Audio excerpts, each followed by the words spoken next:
वो हमेशा से ही पेंटर बनना चाहती थी, पर उसके माँ और पिताजी ने उसको कभी भी इस चीज के लिए सपोर्ट नहीं किया और उसकी शादी नीरव से हो गई।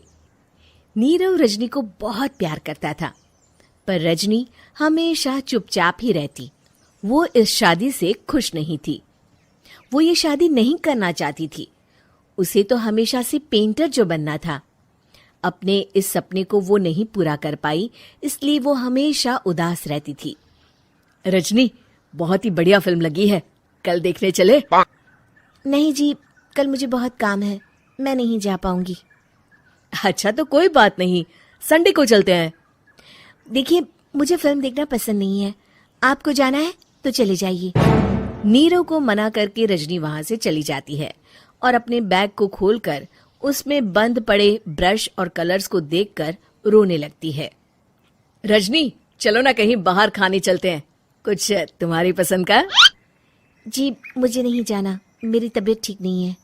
रजनी वहां से चली जाती है। नीरव को समझ नहीं आता कि रजनी उससे इतना दूर क्यों रहती है। वो जब भी उसके साथ वक्त बिताना चाहता है, रजनी कोई ना कोई बहाना बना देती है। एक दिन घर पर कोई नहीं था। रजनी घर का सारा काम जल्दी से खत्म कर लेती है। घर पर अकेले होने के कारण वो सोचती है कि वो आज पेंटिंग करेगी। वो अपने कमरे में जाकर पेंट ब्रशेस और कलर्स निकालकर जैसे ही कलर मिक्स कर रही होती है कि दरवाजे पर बेल बज जाती है।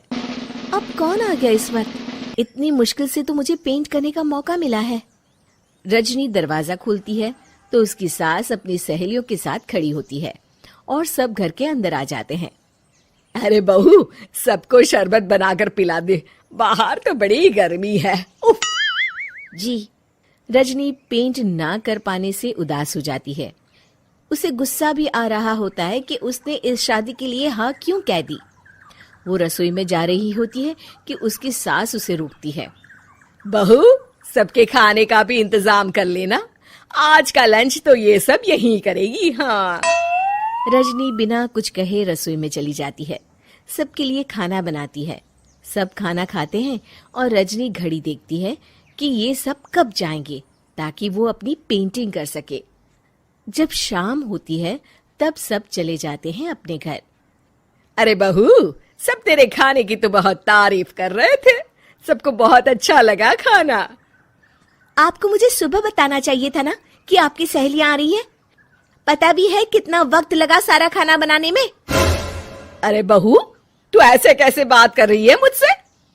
तो और कैसे बात करूं? मैं इस घर की कोई नौकरानी नहीं हूं कि इतना काम करूंगी। रजनी अपने कमरे में जाकर दरवाजा बंद कर लेती है।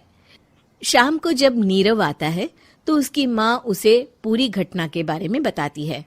क्या रजनी ने आपसे इस तरह बात की माँ? हाँ, और पता नहीं उसे क्या हो गया है, शाम से बाहर भी नहीं आई है। मैंने तो कई बार आवाज दी, खाना भी नहीं खाया उसने। तू ही बात करके देख ले बेटा। नीरव अपने कमरे का दरवाजा खटखटाता है।